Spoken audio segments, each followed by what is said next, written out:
What's happening, guys? It's Jamie. Today's video, we're going to cover the steps that I recommend you take if you're a new high-ticket affiliate marketer, a new coach, anyone that is wanting to sell stuff online. There is a certain order that is going to get you to profitability quicker than anything else, as far as I'm concerned. Not only profitable, but also scalable as well, and sustainable, I think, is probably the more important one. Sure, you can do other things that are going to be flash in the pan stuff, but I think this way of doing things is going to help you if you are new. It's going to allow you to build your business in layers. It's going to allow you to stack on those wins as you go along, and then eventually extract yourself from the acquisition process itself in order for you to live how you choose to live, right? So first and foremost, what tends to happen for a lot of people when they jump into this industry is they see the awards and they see the multi-million dollar paychecks and the Lamborghinis and all the flashy screenshots and stuff like that. And what they forget is that there is a certain set of steps that need to be taken in order to get to that level, right? People don't just instantly go, cool, now I've got a Lambo, I'm awesome, right? Like there's a few things that need to go into place. And so what happens is a lot of the time people aren't willing to cut their teeth to get to where they want to head. They just want to skip the queue and then go and get the flash stuff, right? They just want to have, look, I just want 10 to 20 grand a month in passive income. That's all. Is that so much to ask? Right. And so the problem with that approach is it means that they are not allowing themselves that freedom and that, I guess, sacrifice that they have to make in order to go through that, to learn the skills, to develop that confidence, to put in the repetitions in order to build the business to a sustainable level. They're just kind of wanting to jump ahead. So what we're going to do is just going to go through what I feel would be the best way to start things. This is, like I say, if you are relatively new to this game, you're just sort of working your way through this, working out whether or not you even want to dive into it. And it doesn't really matter the niche either. So anyway, without further ado, let's dive into it and see where this goes. So number one, what you want to do is forget all the fancy tech, right? Don't worry about funnels. Don't worry about any of that stuff. You don't need it to start with. It helps. It's going to add fuel to the fire once you're at that point. But in my opinion, you're better off just learning a couple of key fundamental skills that you can develop. And once you've got those, then it's going to be a lot easier when you start adding things like automations and all that type of stuff, right? So first and foremost, what we need people with a problem. Oh my God, that genius. Who'd have thunk it? So we need to have people with a problem. If there are a whole bunch of people out there and life is great, they don't have any problems whatsoever, they don't have any willingness to get those problems solved, then we've got an issue. We've got a broader issue, right? So I'm assuming that if you're watching this video, if you're checking out this content, then you are aware that there are people out there with problems. Now, the problems, of course, are all sorts of things. Like, for example, you could have people that want to lose weight. They might want to make more money, want to save their marriage.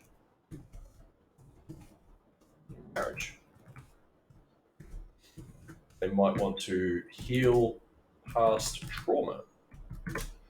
Might want to, you name it, the list goes on, right? So they need to have people with a problem. Now, of course, these happen to be some of the biggest niches out there or industries out there. Health, wealth, and relationships, effectively. And that's it. So I'm in the make money online space because it's not super easy. It is just something that I believe once you learn how to do that, you can take it absolutely anywhere. And I'll give you guys a really prime example. I've recently been assisting my wife, who's helped me with my business for the last couple of years. And what she's done is basically use the skills that she's learned from developing our business together to then create her own separate empire, which is selling digital products. Now, the kind of crazy thing about this is she doesn't have any experience with this particular product that she's selling, but it is converting 3 times higher than any other product for that niche on that platform, which is just insane. And that all comes back to our next point, which is having an offer, right? So these are the things you need to consider. Are there people out there that have a problem? Yes. Great. What is going to be my offer? Okay.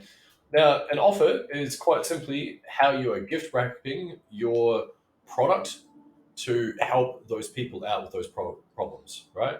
So, for example, with weight loss, it's a diet shake and an accompanying meal plan and an accompanying workout regime and an accompanying step counter, whatever it is, right? So that would be an offer.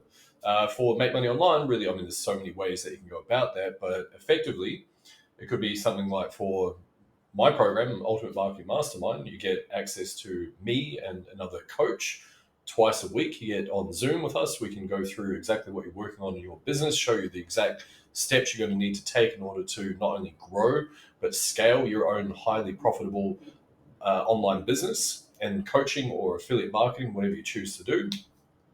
So that is my offer, right? Really depends. And so there's a couple of things that go into an offer. And I'm conscious of time with this particular video. I've got other ones on my channel that cover offer creation, so I don't need to dive into that too much.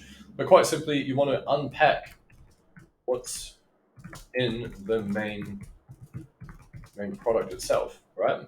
So for the affiliates, and you're thinking, I'm not ready to make my offer yet. I've had quite a few people say that, and I'm like, that doesn't make sense, because if you are an affiliate and there's 1,000 other affiliates promoting the same product, you're in a sea. This is meant to be you on a sea, on an ocean, right? And so the question to ask yourself is, well, how are we going to stand out? Is it just based on likability, which can also be a factor? Of course, you need to build the know, like, and trust factor, but what is easier than developing that over time is to be able to craft an offer that really resonates with your ideal audience. So if you know that there's these people out there that have a problem, that's the first part. Second part is you've got to craft an offer to solve that problem. Okay. And so what you want to do if you've got an affiliate product, you want to unpack it. What are the key benefits, not the features? No one gives a crap about the features. We've got like 900 modules and everything's amazing. No one really cares. What they do care about is how it's going to benefit them. What is your prospect's favorite radio station? WIIFM. What's in it for me? Right? Got to think about that all the time. So unpack what's in the main product. And that would be the same if you are a coach or a product creator. What is in that as a benefit? How can that benefit the end user? You also want to add some level of support. Now, for the affiliates, again, if you're kind of questioning this a little bit, going, yeah, but I just, isn't the whole idea with affiliate marketing that you get them to click the old link and then they go buy some stuff? Well, yes, that is very correct. And in a perfect world, that would just happen, right? And you just make money over and over and over again.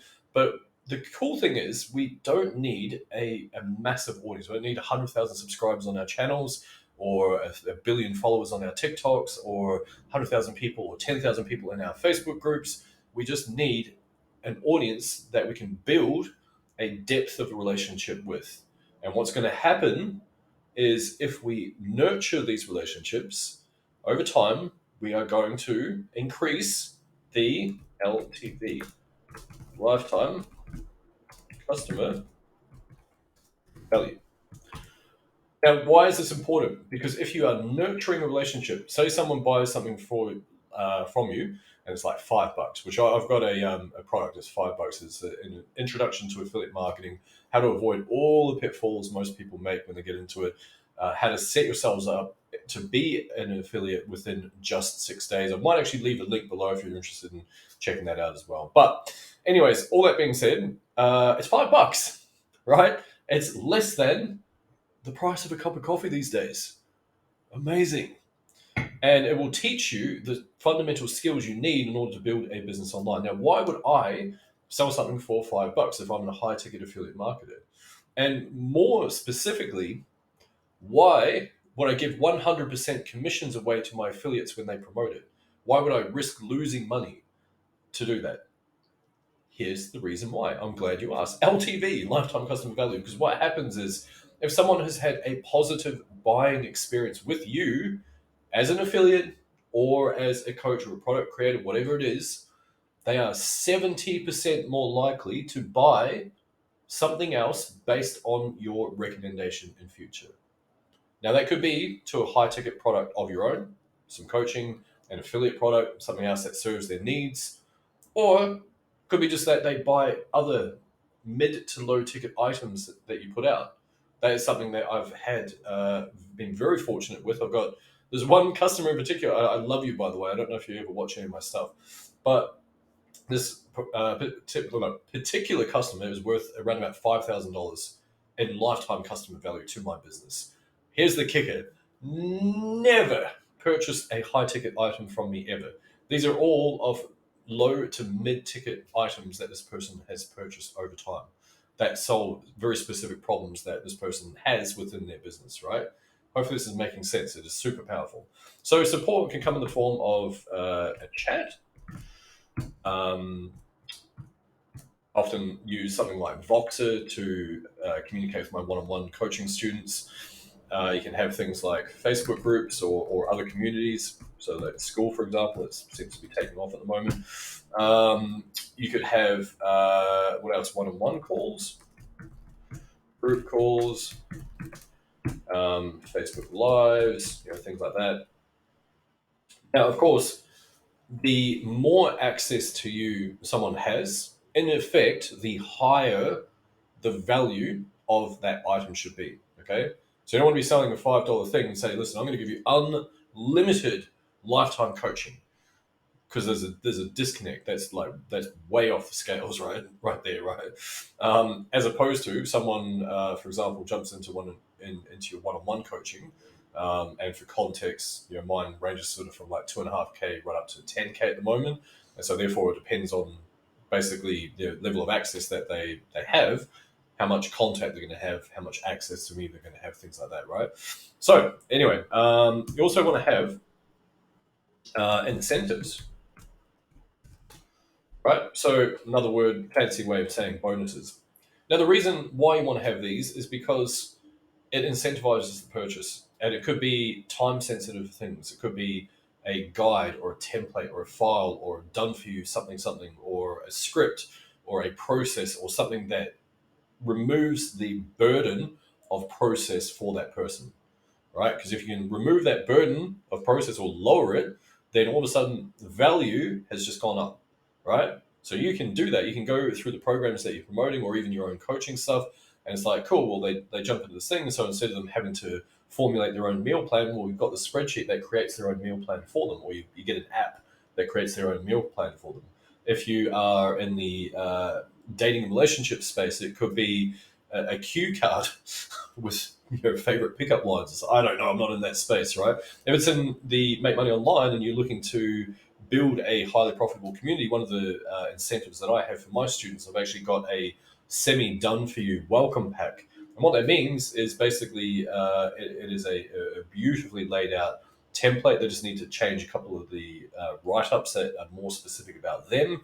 Rest of it's all done for you. So they just take that. Now they've got this really high value asset they can give away to their prospects to elevate their own authority, things like that, right?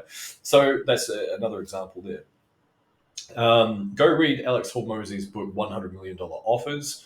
He talks a lot about the value equation. I won't go into it now, but it is something really, really valuable to learn and understand and just deploy in your business, especially when it comes to things like bonuses and the structure thereof, naming conventions, things like that. It's pretty powerful. Now, this one is optional, especially if you're an affiliate marketer. It's going to be a little bit harder to control, but you want to de-risk. Hopefully I'm spelling that right. You want to de-risk as much as you can. You want to minimize that risk factor. And so what happens is basically, if you imagine that I'm a human that is looking to buy some stuff. There we go. Good words. Good use of word in the English language there, Jamie. Now, imagine that for a second. And here's the thing. I go out there and I carry the burden of risk. If I'm purchasing something, then the risk is on me as a consumer. Okay? So if you are a product vendor and you can remove that risk for me, so yes, I'm still paying money, but it removes that risk. And so therefore it's like, for example, refunds.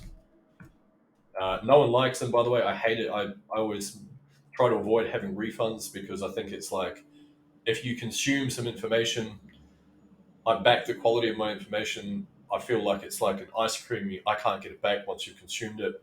So I try to avoid it. But I do have refund policies for my low ticket stuff. And you can get really fun with them. Like for one of them, for example, one of the most effective ones I've had was for a workshop. It was $297. And I'm very confident on the results that people could get from the back of it. So 365-day refund policy, as well as I would pay them 4 times their investment if they weren't able to make at least 4 times their investment, right? So $300, I would pay them the difference between $1,200 and 300. depending on where they landed, right? And they had a whole year to work that out. But guess what? No refunds because I removed that risk. All they needed to do is go and try that thing out. And on the sales page, there was disqualifiers, right? So if you're a tire kicker, if you're like looking just for free information, you're not prepared to do the work, like all that type of stuff, and it meant that I was repelling the people that were just looking for like an easy meal. The people that had existing audiences, I was like, well, you guys are perfect. This is how you're going to monetize it. And most people that actually deployed the information absolutely smashed it as well, right? So you do that. You can also have work with you until, right? So as an affiliate, this is something that will be applicable to yourself. I will work with you until XYZ result is achieved. Now, of course, the caveat is that you need to have a KPI of some sort, right? You can't kind of just go, all right, cool. Like, have you done any work? Nah, cool. Do we just work together forever then? Like, how does that dynamic work, right? So you do need to be quite careful of that. You also need to be very, very confident in the results that you can get for people, which again comes back to the disqualification process. And it's nothing personal for me, but I just refuse to work with certain folks, and it's nothing against them. It's just that I know that my business is going to look shit if I say, yeah, hey, look, I'll take your money and let's do some business, with someone where I don't feel like I can actually get them the results, right? So it's better for me to repel the people that I can't serve and help those that I can. Okay, likewise for yourself, which is hard because it's a balancing act. You want the cash, right? You want the money, but like you don't want to, yeah, it's a tricky one, right? You can also have what else? Refunds work with you until there's another one. Oh yeah, pricing. So you can come back into pricing.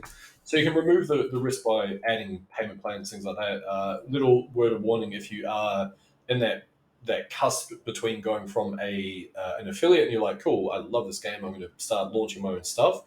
Just be mindful, pricing like payment plans can be awesome. It does, you do get passive income or whatever, but they're also a pain in the ass. The attrition rate, especially when it comes to things like the make money online space, the attrition rate for the payment plans is exceptionally high.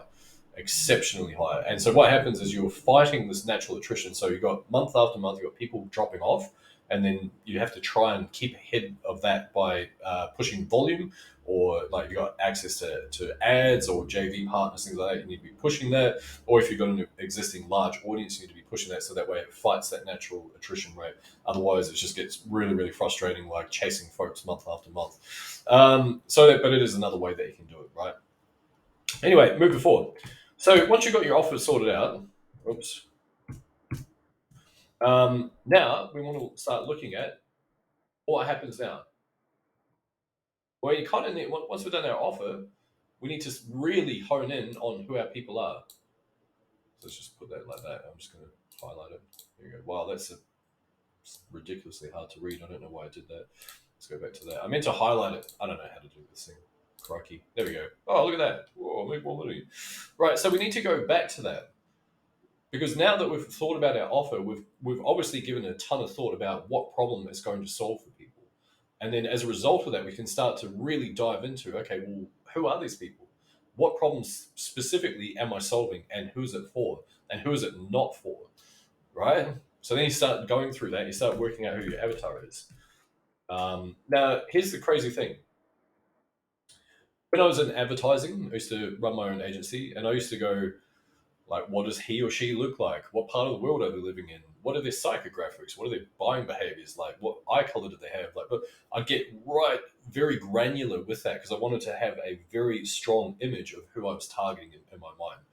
And what I came to learn with the online coaching space is that what tends to happen is most people just have a commonality between them. And the commonality is like, well, I don't want that, and I want more of that. And it's really, really simple. It's like, I don't want to be in my job anymore, and I want to make money online and just hang out with my family more or less, right? And then the materialistic things come as a byproduct of that as well, and a measuring stone for success along the way. So I wouldn't put too much emphasis on this. And I know it sounds a little bit crazy because you never know who's going to pop out of the woodwork. Now, for me, I've got students from 64 countries.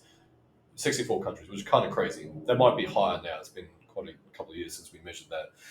But that also means that I've got students that had to get parental permission to jump into our program. That was 17, just on the cusp of 18. We're like, hey, legally can't do this. Okay, bang, parental permission jumped in. I've got people on the other end of the spectrum that are in their late 60s and 70s. They're just jumping into the stuff now as well, right? So age-wise, it's very broad. Like I say, there is a common factor between them all. Obviously, motivated by different things. The youngsters are obviously wanting to just not have a traditional job per se. They just want to pursue a different pathway. The ones on the other end of the scale obviously just want to feed the retirement, right? So it does change. But have a think about what who this person is. Now, a little bit of advice is if you ever stuck with this stuff, is and I've had people criticize me for this, but I find it really remarkable. But if you ever get stuck and you're like, well, who's my avatar? Like, think of your own journey. Think of your own. Because here's the thing: if you have experienced something and you have solved that problem in your life, it is highly probable, unless you're a very unique snowflake, it's highly probable that other people have also experienced that.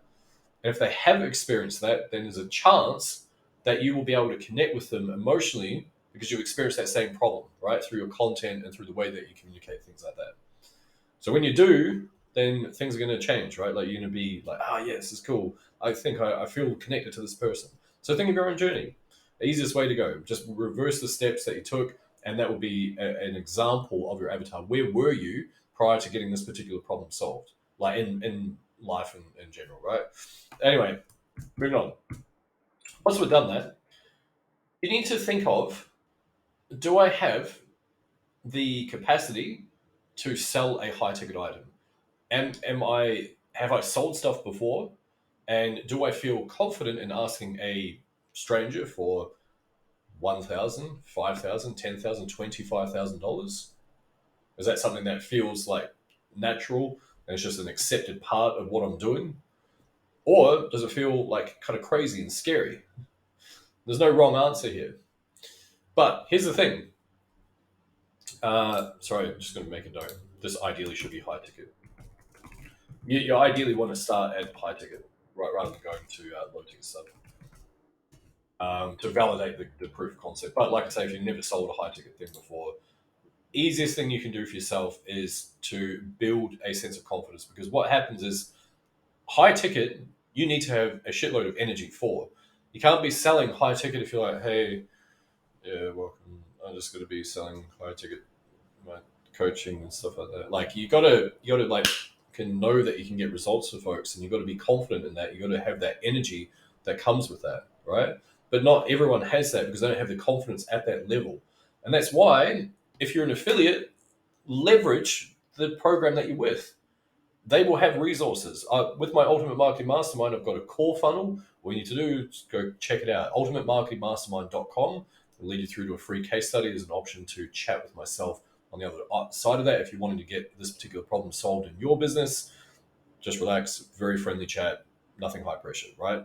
So that's one example. They can use that, meaning that I will help them out with the sales process. They have Google Docs, so you can just put your link in and then spit that around the internet. There's graphics. There's all sorts of things there that make the sale that much easier. And that's for different programs as well. Now, of course, that applies to things like webinars, et cetera, et cetera, et cetera. But if that is not the case, if you don't have that stuff and you really want to do it on your own accord, you really want to sell high ticket yourself or through Google Docs, through DMs, whatever it is, wherever your confidence level lays at that time, I always recommend, now this is a little bit controversial for some, but I always recommend starting with a low ticket offer. And people will be rolling their eyes at the moment, going, what do you mean? Here's what I mean. Say, for example, so my product, BAM, Basic Affiliate Marketing Monetizer, it's linked below. It's $5. And most people wouldn't have any issues asking someone, like, give it a shot, it's $5. Just, if you don't like it, there's a refund policy. Like, how are you not prepared to spend $5 on like seeing if this industry is the right thing for you, right? Like you'd probably go spend that on daily lattes and all sorts of junk that's in your cupboards and whatnot at the moment. Like just that's the attitude. Most people don't mind. Like it's not a hard, like stressful, oh my God, like What if they say no? Oh my god! Like you don't mind if you get rejected on a $5 thing because then you're like, well, they've probably got the problem, not me, right? Like, um, that's the thing. And so what happens though? Here's the thing: you put in the reps with a low ticket offer, and you make one sale to start with, and it's $5. You get 100% comms. You're not going to be rich, right? But you do have $5. Okay, cool. It's a starting point. It validates in my own mind that it can be real. And if I did that 10 times in a row, they've got $50. But what happens in those 10 times that you're doing that, not just because you're going to make a whopping $50, it's because you've now got 10 repetitions of you selling stuff. And you become more confident because your brain is searching for evidence to suggest that this is the right pathway. And every time you do, you knock one over, you're like, yes, go me. It's kind of like when you're training a dog, right? Like you give them little prompts, little nugget of food if they do something good, little voice commands, etc. Same thing. That's how we got to treat our mind. And then what happens is that gap. There's two things that happen that are freaking amazing about this, which is why I love it. Number one, if you have done the aforementioned things up here, you're helping them out with some stuff. Like, hey, listen, I've got this private buyers group. If you do decide to hop on, it's going to cost you less than a latte. Probably spend that like multiple times a day on junk food, right? So it's going to cost you less than that. You work out whether it's the right thing for you. It's not a huge investment. You're going to see exactly what you need to do, and you might even make your investment back before you even go through the whole thing. But even better, what I'm going to do is I'm going to throw you into this private buyers group. In that private buyers group, I go live every week. I also have a Q&A thread in that, and so I don't have all the answers myself. I'm just getting started. That's why I'm really excited about this. I just want to like help as many people out as I can. And so then what happens is someone buys your $5 thing and they jump into your buyers group and you do a live and you go, hey, I learned this little trick today. It's called, I don't know, freaking whatever, right? And then people are like, oh my God, this person's really helpful. And so what happens is those 10 buyers that you've got, it's a disproportionate use of your time. You're not going to make a whole bunch of cash just yet.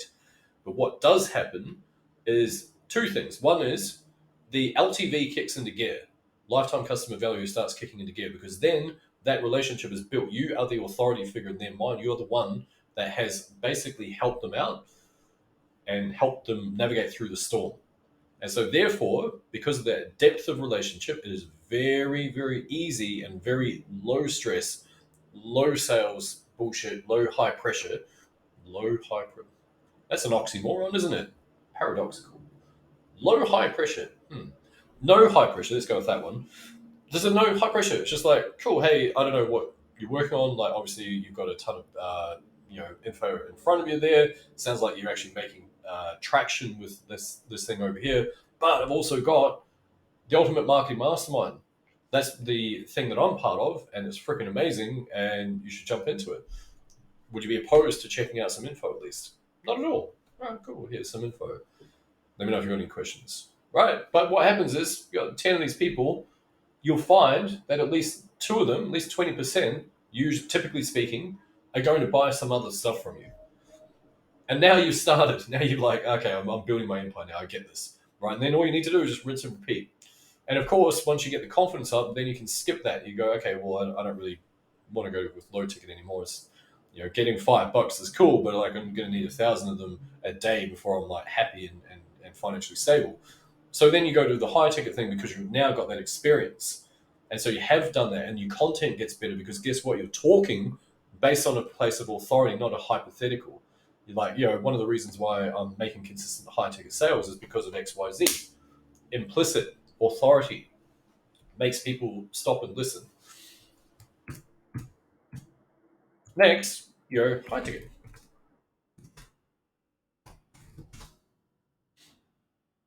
Choose a method. DMs. Hundreds of thousands of dollars worth of stuff in a DM. Last coaching call client I pulled in DMs, 10K, done. All right? Google Doc. A Google Doc is flexible. You can write it, you can rewrite it, you can shimmy things around, you can do other stuff with it, you can do whatever the heck you like, and that's it. All right? You can change it. Don't overthink this stuff. Don't need crazy funnels just yet. Easiest way, Hop on a call. No high pressure sales bullshit. It's just a chat. That's it. Just a chat. Have no expectations on it. Chat with that other human being. See if you can help them out. See if you can actually like them. See if they like you. That's it. Have the confidence to ask the question. Would you be opposed to checking this out? What are your thoughts on this particular offer? I believe that this is the right pathway for you based on everything you've mentioned. Did you want to give it a shot? Right? Just have that confidence. What you'll find is if you're able to, literally, even if you are the worst salesperson in the world, but you have like a rough kind of scripting guide, there's a might leave a link somewhere around here. There's a video I did the other day about a very simple process you can use to close, and it's incredible. But even if you suck and you hop on 10 calls in a week, you're going to make a sale. Like it's as simple as that. This is on the supposition that these is it supposition, presupposition, whatever the right word, that these people have some level of qualification, right? And you will make sales. It's just as simple as that. Might not be just at that time. They might go away and think about it. It might come back a month later. Whatever. It doesn't matter. You will make sales. And then once you've done that, then you can hop off and you do other things. You close in DMs and blah, blah, because guess what? You've got authority. You've got screenshots saying that you've done the stuff. You've got money in your bank. You've got confidence in your brain. Like, that's how to do it. Now, what people tend to skip, and this is just circling back to what I said at the start, is they will see people like me closing in the DMs or with a VSL or like a virtual event or whatever. It doesn't matter. It's the same shit. Or a Google Doc or whatever. And they'll be like, oh, yeah, I want to do that. Cool. Yeah, absolutely. Absolutely.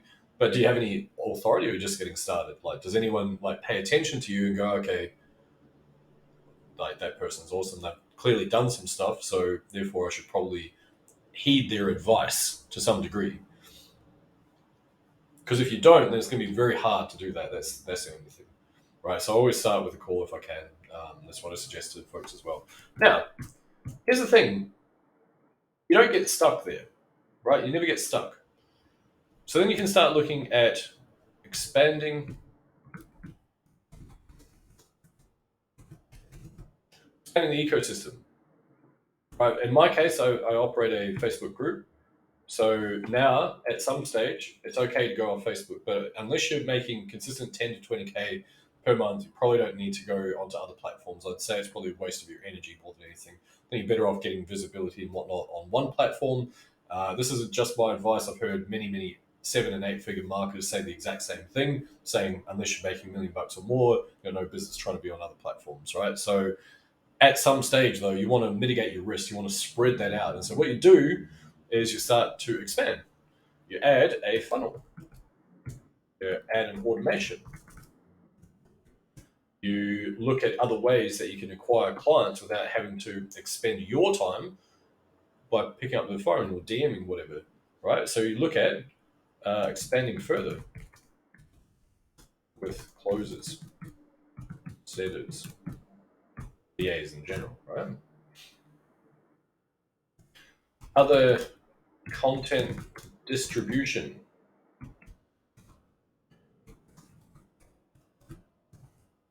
Don't try and pull the ship if you're working full time though. Like you don't have the energy for it. Do that. I mean, for sure, get funnels and automations and stuff. That's not quite as bad. But like, a lot of people are like, yeah, okay, I'm going to be on every platform now. It's like, well, how's that going to work? Like, I've tried it. I tried it for about 7.5 years of me just giving everything a shot before I got single-minded focus, and then things took off. $1,000 in my first 7 days, first 10K month after just deploying this, just sticking with one platform, one offer, one method of conversion. And then once you get to that, you've started to do some stuff, then you can expand upon that, right? But a lot of people are just going, oh, I'm just going to go on every channel there is right now. Like, okay, but it's, you're raising the tide very, very slowly, and you're probably just going to burn yourself out. Better off just being a little bit more intentional and doing the stuff that's going to move the needle in your business, basically. Right. So once you've expanded the ecosystem, that's it, pretty much. Then you can remove yourself from the acquisition process yourself, do other things. Now, of course, this isn't exhaustive. There's webinars, there's virtual events, there's speaking on stages, all that type of stuff as well. But that's it. That's kind of the pathway. for both coaches and affiliates. If you're an affiliate, same thing applies, right? I assume that you understand that there's already people out there with a problem. And so therefore I just go, cool, how do I craft an offer? And think about the offer standing at the top of your mountain, right? It's the thing that is going to stand at the top of the mountain, meaning that the biggest amount of cash flow you can derive from any one sale, that's where I'd start, and then I'd work my way down the mountain. Yeah. Like I say, a lot of people, what they'll do is they will go the other way first, and they'll start developing low ticket products, things like that, which obviously work, but you got to make sure that your high ticket is all sorted first. It's where the cash flow is going to come from. Now, what it means from an offer perspective is if that's at the top, and you're like, okay, well, I've got also understand that not everyone is going to have the same financial capacity. What am I going to do? Okay, well, what if I just removed a few layers here?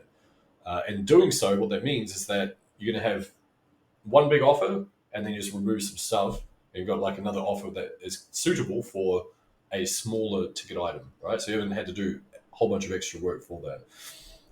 That's it. Avatar, start getting in front of those folks, start building your audience. Actually, I left out a step here. Oh my goodness, how do you do that?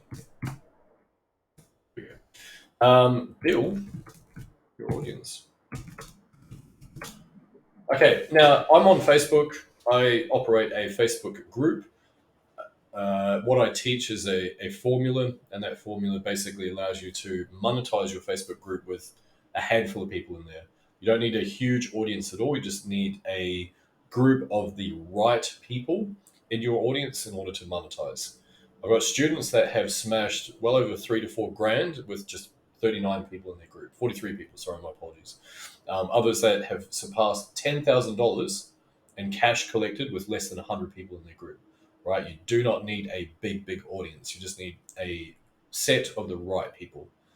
So that's my recommendation. Now, it doesn't matter what platform you're on. It's the same stuff realistically.